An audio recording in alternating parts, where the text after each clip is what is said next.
wabarakatuh. Dan selamat pagi anak-anak. Apa kabar semuanya? Semoga dalam keadaan sehat walafiat. Amin. Dalam situasi sekarang ini, belum memungkinkan kita untuk belajar tatap muka di kelas. Walaupun demikian, kita masih bisa belajar di rumah masing-masing dengan menggunakan sistem daring atau belajar online. Dan anak-anak juga jangan lupa ya untuk tetap mematuhi protokol kesehatan dengan rajin mencuci tangan, memakai masker, dan menjaga jarak agar kita terhindar dari paparan virus COVID-19. Adapun materi yang akan saya bawakan yaitu tentang permasalahan sosial dalam masyarakat. Tujuan pembelajaran pada bab ini yaitu anak-anak diharapkan agar mampu untuk pertama, mengidentifikasi berbagai permasalahan yang muncul di dalam masyarakat. Kedua, melakukan kajian, pengamatan, dan diskusi mengenai permasalahan sosial yang muncul di masyarakat. Ketiga, memahami partikularisme kelompok dan dilema pembentukan kepentingan publik. Keempat, menjelaskan dampak permasalahan sosial terhadap kehidupan publik. Dan yang terakhir, kelima, mengidentifikasi pemecahan masalah sosial untuk mencapai kehidupan publik yang baik. Nah, pada bab ini ada 6 pokok materi yang akan kita bahas. Pertama, tentang pengertian masalah sosial. Kedua, faktor penyebab timbulnya masalah sosial. Ketiga, partikularisme kelompok dan dilema pembentukan kepentingan publik. Keempat, pengelompokan sosial dan kecenderungan eksklusi sosial. Kelima, beberapa masalah sosial dan upaya penanggulannya. Dan yang keenam, dampak permasalahan sosial terhadap kehidupan publik. Materi pertama tentang pengertian masalah sosial. Baik anak-anak, pertama-tama kita akan bahas dulu pengertian masalah sosial menurut para ahli. Yaitu menurut Surjono Sukanto, masalah sosial merupakan suatu ketidaksesuaian unsur-unsur kebudayaan atau masyarakat yang membahayakan suatu kelompok sosial. Contohnya kriminalitas. Kedua, menurut Martin S. Weibull, menyebutkan bahwa masalah sosial merupakan situasi yang dinyatakan sebagai keadaan yang bertentangan dengan nilai-nilai warga negara. Sedangkan menurut Sutomo, masalah sosial merupakan suatu kondisi yang tidak diinginkan oleh sebagian besar masyarakat, seperti pengangguran yang terjadi di tengah-tengah masyarakat.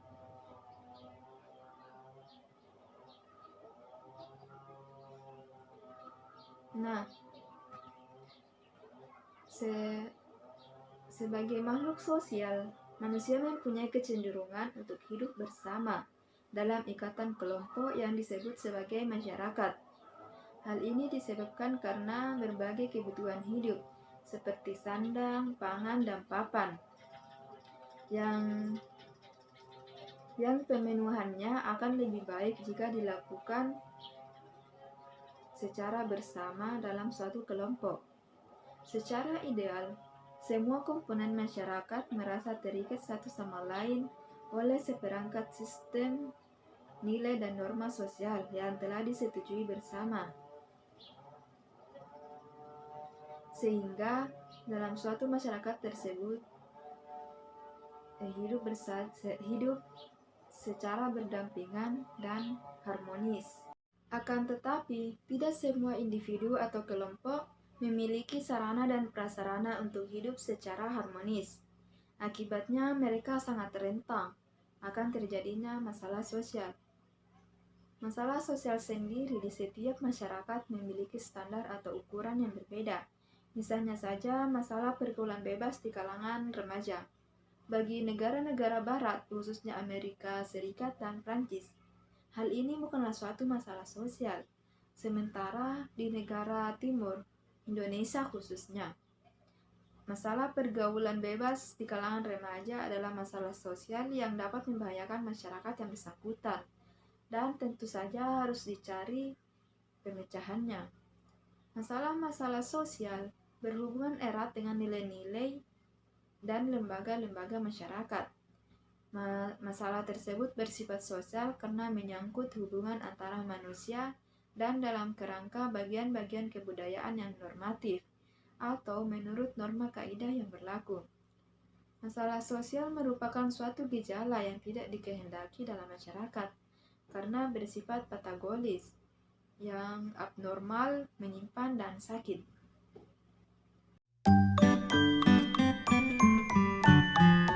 Baik, materi kedua yaitu tentang faktor penyebab timbulnya masalah sosial. Nah, anak-anak, masalah sosial tidak selamanya timbul akibat faktor-faktor sosial yang terjadi dalam kehidupan masyarakat. Akan tetapi bisa juga terjadi akibat faktor-faktor lain sebagai berikut ini. Pertama, faktor ekonomi. Contohnya kemiskinan, pengangguran, dan kriminalitas. Kedua, faktor biologis. Contohnya cacat fisik, wabah penyakit menular, dan fenomena bunuh diri. Ketiga, faktor psikologis. Contohnya sakit jiwa, frustasi berkepanjangan, dan kecenderungan sosial. Keempat, faktor budaya. Contohnya kenakalan remaja, vandalisme, premanisme, dan prostitusi. Kelima, faktor lingkungan pertumbuhan yang tidak layak huni. Contohnya perumahan yang kumuh dan padat yang berdampak terjadinya ketidakteraturan sosial. Dan yang keenam, faktor alam. Contohnya bencana alam seperti gempa bumi, gunung meletus, banjir, musim kemarau yang berkepanjangan, dan lain-lain. Nah, selanjutnya materi ketiga, yaitu tentang partikularisme kelompok dan dilema pembentukan kepentingan publik. Dalam Kamus Besar Bahasa Indonesia, partikularisme diartikan sebagai sistem yang mengutamakan kepentingan pribadi di atas kepentingan umum. Sedangkan partikularisme kelompok diartikan sebagai suatu sistem sosial yang mengutamakan kepentingan kelompok di atas kepentingan publik. Sedangkan pengertian kepentingan yaitu sebagai suatu keperluan, kebutuhan, seperti mendahulukan kepentingan umum. Sementara itu, pengertian dilema yaitu sebagai situasi sulit yang mengharuskan kita untuk menentukan pilihan di antara dua kemungkinan yang sama-sama tidak menyenangkan atau tidak menguntungkan. Dilema bisa juga diartikan sebagai situasi sulit yang membingungkan. Sementara publik diartikan sebagai orang banyak atau umum. Kepentingan publik berarti kepentingan orang banyak atau kepentingan umum. Ada 8 poin utama terkait dengan partikularisme kelompok dan dilema pembentukan kepentingan publik. Yang pertama, kepentingan publik atau kepentingan umum. Konsep kepentingan publik adalah suatu konsep yang akan berubah sesuai dengan waktu dan kondisi di setiap keadaan. Jadi, kepentingan publik akan berubah sesuai dengan perkembangan zaman, karena kebutuhan di setiap daerah juga berbeda-beda, bukan? Baik dalam segi luas maupun kondisi. Pun dalam keputusan Presiden nomor 55 tahun 1993 pasal 1 ayat 3 menyatakan bahwa yang dimaksud kepentingan umum adalah seluruh lapisan masyarakat. Lapisan masyarakat di sini tidak dibatasi. Dari pasal ini kita dapat menarik kesimpulan bahwa kepentingan umum akan terwujud apabila kebutuhan seluruh lapisan masyarakat dapat terwujud. Kedua, kepentingan publik versus perhatian publik. Istilah kepentingan publik merujuk pada kepentingan publik secara luas, bukan apa yang menjadi perhatian publik. Hal ini berarti bahwa apa yang menjadi perhatian publik belum tentu merupakan kepentingan publik. Dan sebaliknya, apa yang menjadi kepentingan publik terkadang tidak menjadi perhatian publik, tetapi menjadi perhatian individu atau kelompok yang peduli pada kepentingan publik. Sebagai catatan, perlu dikemukakan bahwa kepentingan publik sering dibedakan dengan ruang publik dan fasilitas publik. Contoh kepentingan publik yang berbayar yaitu jalan tol, sedangkan kepentingan publik yang tidak berbayar yaitu taman kota. Ketiga, partikularisme kelompok versus kepentingan publik. Jika terjadi dilema antara kepentingan kelompok dan kepentingan publik, manakah yang harus diutamakan? Adakah yang bisa menjawab? Nah, jadi kepentingan kelompok menyangkut suatu yang dianggap sangat penting bagi kelompok, sedangkan kepentingan publik dibentuk untuk kepentingan bersama masyarakat secara luas. Hal ini menjadi dilema karena apabila mengutamakan kepentingan publik akan mengabaikan kepentingan kelompok. Begitu juga sebaliknya, jika mengutamakan kepentingan umum biasanya akan mengabaikan kepentingan kelompok. Mengapa pembentukan kepentingan publik seperti jalan tol bersinggungan dengan partikularisme kelompok? Jawabannya, pertama, karena pembentukan kepentingan publik membutuhkan lahan yang luas yang dimiliki oleh sekelompok sosial. Kedua, pembangunan jalan tol perlu lahan yang luas, maka dibutuhkan pembebasan lahan tanah dan bangunan, serta pemindahan tempat ibadah, serta sebagainya. Ketiga, adanya kelompok-kelompok sosial yang secara tidak langsung terkena proyek jalan tol dan mendapat imbasnya. Mereka tentu saja merasa dirugikan. Bagian keempat, kepentingan publik sebagai urusan pemerintah. Tindakan pemerintah ditunjukkan kepada pelayanan umum, perhatian dan melindungi kepentingan orang banyak atau kepentingan publik, sehingga kepentingan publik merupakan kepentingan atau urusan pemerintah. Kelima, hal-hal yang perlu diperhatikan dalam proses pembentukan kepentingan publik. Bagian A, pembentukan kebijakan publik melibatkan berbagai komponen terkait untuk meminimalkan masalah sosial yang timbul. Bagian B, memiliki perspektif implementasi jangka panjang dan dapat diterima dalam kondisi yang berubah. Bagian C, bersifat dinamis, integratif, dan kompleks. Bagian keenam, model-model perumusan kebijakan publik. Ada 6 model dalam pembuatan kebijakan publik, yaitu pertama, model sistem. Model sistem dikembangkan oleh David Bastom.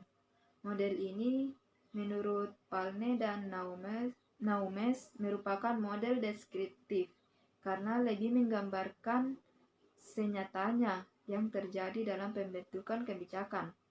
Pembentukan kebijakan model ini menggambarkan adanya interaksi yang terbuka dan dinamis antara lingkungan dengan para pembentuk kebijakan tersebut. Kedua, model rasional komprehensif.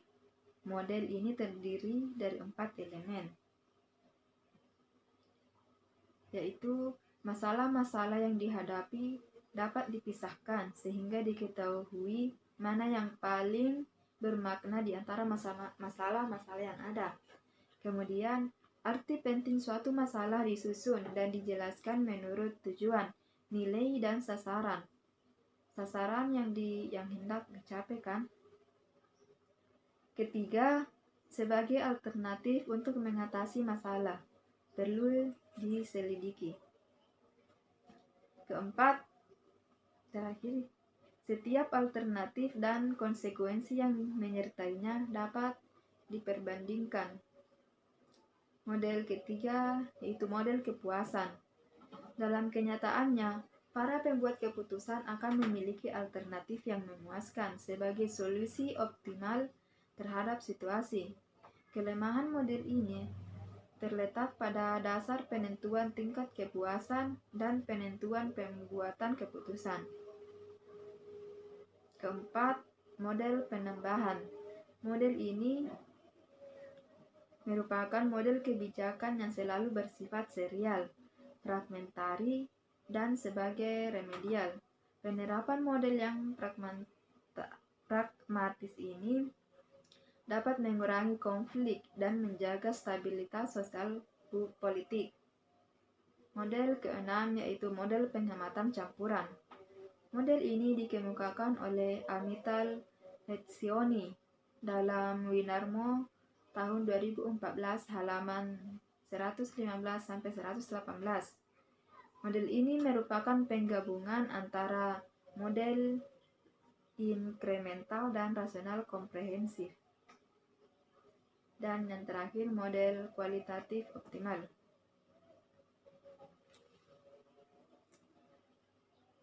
Sedangkan yang ketujuh dari partikularisme dan dilema kepentingan pembentukan publik ini yaitu tahap-tahap pembentukan kebijakan publik.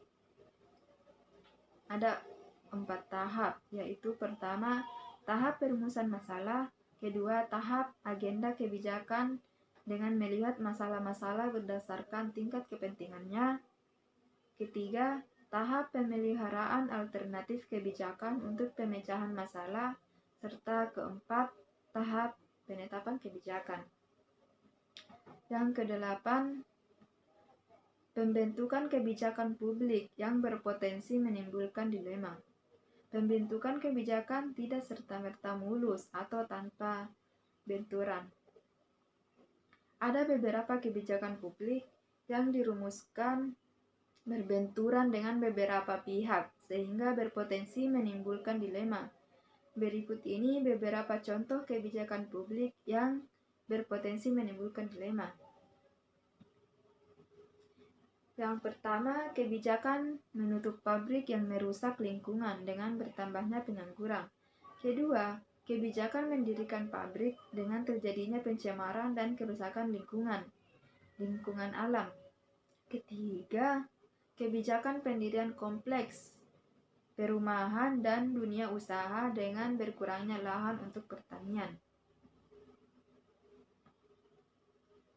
Yang keempat, kebijakan kenaikan harga BBM berdilema dengan bertambahnya penduduk miskin. Kelima, kebijakan kenaikan UMR dengan banyaknya PHK karena pengangguran karyawan. Keenam, terakhir, kebijakan penambahan supermarket berdilema dengan sepinya pasar tradisional.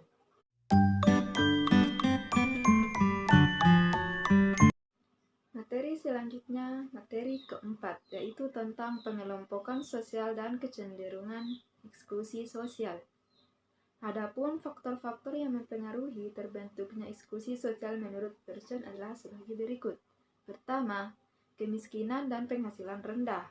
Kedua, tidak ada akses ke pasar kerja. Ketiga, lemahnya bahkan tidak ada dukungan dan jaringan sosial. Keempat, dampak dari kawasan dan lingkungan sekitar. Kelima, terakhir, terputus dari layanan.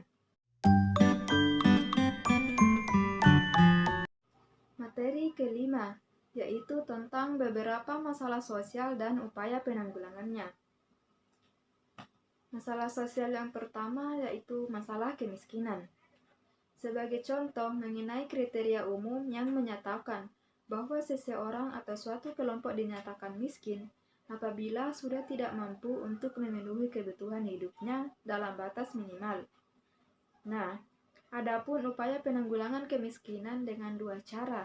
Yang pertama, Upaya penanggulangan yang bersifat sebagai motivator pembangunan masyarakat melalui 3 bidang, yaitu pertama di bidang pendidikan, antara lain wajib belajar selama 9 tahun, bantuan operasional sekolah atau dana BOS, serta pemberian beasiswa bagi siswa yang berprestasi dan kurang mampu. 2. Di bidang kesehatan dengan mendirikan puskesmas, RSUD, dan vaksinasi massal. Ketiga, di bidang perekonomian, antara lain melalui pemberian kredit dengan bunga rendah kepada pengusaha kecil dan menengah atau UMKM. Biasanya upaya semacam ini dilakukan melalui badan pengoperasian. Upaya kedua yaitu upaya penanggulangan secara langsung diberikan kepada masyarakat miskin melalui 2 cara. Pertama, bantuan langsung sementara masyarakat atau BLSM sebagai bantuan kompensasi, misalnya saat harga BBM naik. Kedua, pemberian beras dengan harga rendah bagi masyarakat miskin atau raskin. Masalah sosial yang kedua yaitu masalah disorganisasi keluarga. Disorganisasi keluarga adalah situasi yang timbul akibat retak atau pecahnya keluarga sebagai satuan sosial. Hal ini terjadi karena tidak berfungsinya status dan peran sosial dari salah satu anggota keluarga. Upaya penanggulangannya yaitu jika salah satu orang tua ada secara konsekuen memfungsikan dirinya sebagai orang tua tunggal, serta adanya pembinaan yang berkelanjutan melalui sekolah, panti sosial, lembaga keagamaan, dan sebagainya. 3. Masalah generasi muda. Masalah akan timbul apabila generasi muda yang memiliki rasa semangat yang progresif, idealis, bahkan radikal, berhadapan dengan generasi tua yang kulot, yang berupaya mempertahankan posisi, status, dan peran sosial budaya. Keempat, masalah pedagang kaki lima. Usaha pedagang kaki lima ini merupakan salah satu alternatif penanggulangan masalah kemiskinan dan pengangguran. Di sisi lain, mereka dinyatakan sangat mengganggu ketertiban umum. Upaya yang dilakukan adalah menertibkan pedagang kaki lima atau digusur, atau dengan cara mendirikan pasar-pasar untuk mereka. Kelima, masalah sosial akibat bencana alam. Yang menjadi masalah sosial adalah dampak dari bencana alam tersebut. Misalnya, pengungsian penduduk dari tempat bencana menyediakan tempat pengungsian yang aman dan nyaman. Yang terakhir, keenam, masalah kriminalitas dan kejahatan.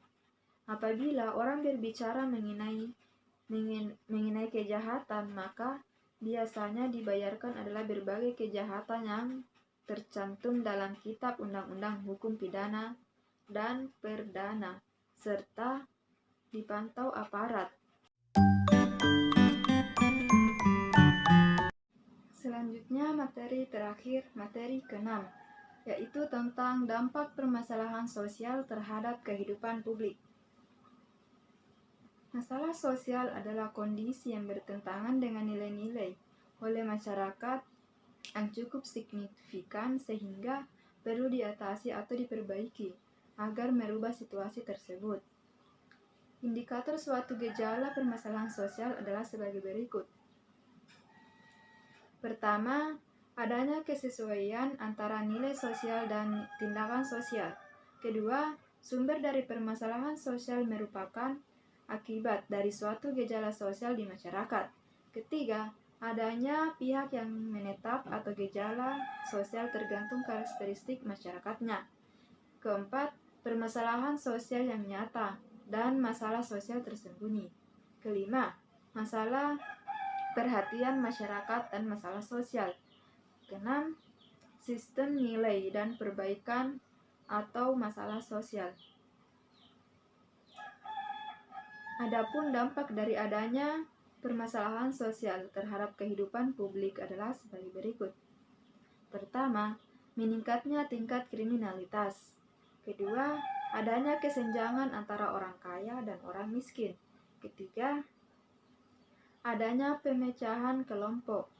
Keempat, munculnya perilaku menyimpang. Serta kelima, meningkatnya pengangguran. Demikian penjelasan Ibu tentang permasalahan sosial dalam masyarakat. Apabila masih ada yang belum dimengerti atau ingin ditanyakan, silahkan bertanya di grup WhatsApp ya. Nah, dengan berakhirnya video pembelajaran ini, maka berakhir pula pembelajaran kita pada hari ini. Dan sampai jumpa pada pertemuan selanjutnya. Sekian, wassalamualaikum warahmatullahi wabarakatuh.